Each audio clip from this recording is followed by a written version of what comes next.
Hello, very beautiful community. Let's get together for under 5 minutes. I've been away for a day or two for really bad health reasons. But tomorrow we might do a longer thing together and hang out on a Sunday live, health allowing. But we'll keep it under 5 minutes today and look at the political dimensions of Putin's summer offensive. Now, you're hearing a lot about his summer offensive. Most of what you're hearing is probably military analysis. And good military analysis is incredibly important because military analysis is important, but also because we must value our military experts because we value all experts. At the same time, you have to complement that kind of explanation with an understanding of the Kremlin's political aspirations. So let's try to put that into context a little bit. Of course, there's a military lane of possible military success for the Kremlin, the apotheosis of which would be some kind of breakthrough or Ukrainian collapse that military experts could hypothetically elaborate for us. And it's perfectly reasonable to say that the Kremlin has military aspirations. Western military experts tend to be skeptical about those, generating any kind of a major result for the Russians over the weeks to come. And my own analysis is that for several reasons, the Kremlin is likely to be over-optimistic about its own capabilities to make progress on the battlefield in the next few weeks. But then there is a second lane that's very important, and that's the expectation not of military advance, but of political destabilization inside Ukraine. And it's my analysis that when Putin thinks about his summer offensive, he's thinking less about taking 3.5 extra villages and more about a political crisis in Ukraine, triggered by the pressures of war, such as the challenges of mobilization. Putin spends a lot of his time fantasizing about Ukrainian ungovernability, as indeed he spends time thinking about our ungovernability. And then the third lane here is seeing how far Europe's going to hang in there as America incrementally detaches itself from Ukraine. And Putin will be, in my analysis, half aware of a paradox that we in Europe face. And that's that we have to wisely invest in our defense in a way that's commensurate with the threats we face. But on the other hand, doing so will only accelerate the democratic decline in our democracies, because that kind of investment will not be investment into things that can regenerate citizen trust.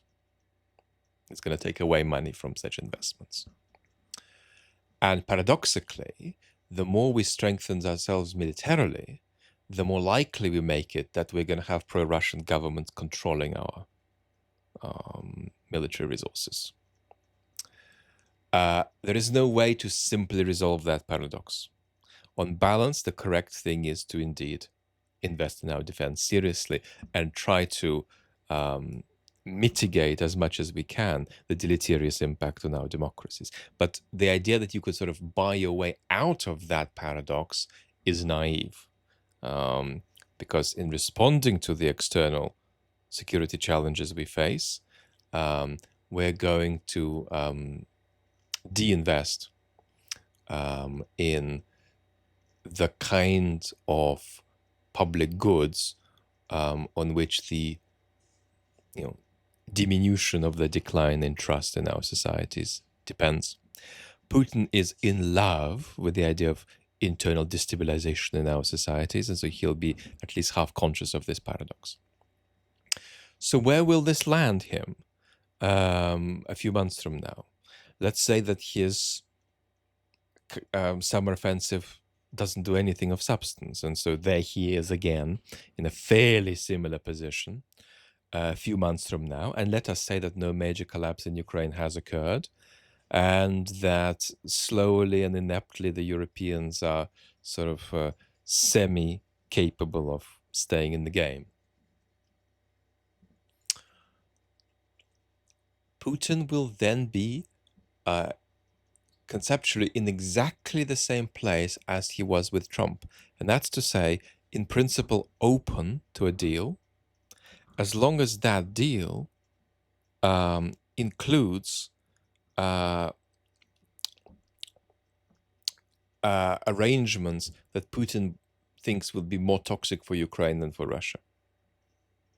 So part of the point of the summer offensive is to bring it about that if there is a scenario where the war is stopped and Putin agrees to stopping the war, that Putin is in a stronger position to insert, demands into the final deal that limit more than Ukraine would like its capacity to defend itself effectively against Russia in the years to come.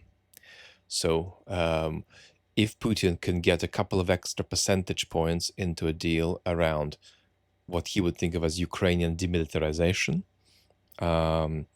that's the sort of thing he aspires to do with the summer offensive, to bring himself in a stronger position to create a toxic peace for Ukraine if he happens to agree or happens to be forced into stopping the war a few months from now.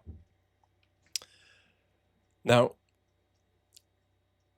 it's very important at this point to understand that there is a distinction between Putin's need to carry on foreign escalation on the one hand, Putin's need to carry on war abroad on the other hand, and Putin's need to carry on war in Ukraine on the third hand. These three are practically and not just conceptually distinct. What experts tend to agree on, and I agree with it too, and I've messed up our 5-minute time scale, we're going to be under 10 minutes. What experts agree on is that for regime security reasons, Putin cannot stop foreign escalation. What experts debate is whether the type of foreign escalation you need, if you're Putin, has to take the form of war or can take other forms, such as various kinds of hybrid activities aimed against the West. And the third element here is whether he needs to carry on the war in Ukraine for regime security. And here I think the answer is largely no. That's another topic of great importance because there are some myths going around about how Putin's regime will collapse next Friday if he stops the war. There is no interesting body of evidence that indicates that's true. So, a little bit of throwing paint on the canvas. Speak to you more properly soon. Lots of love.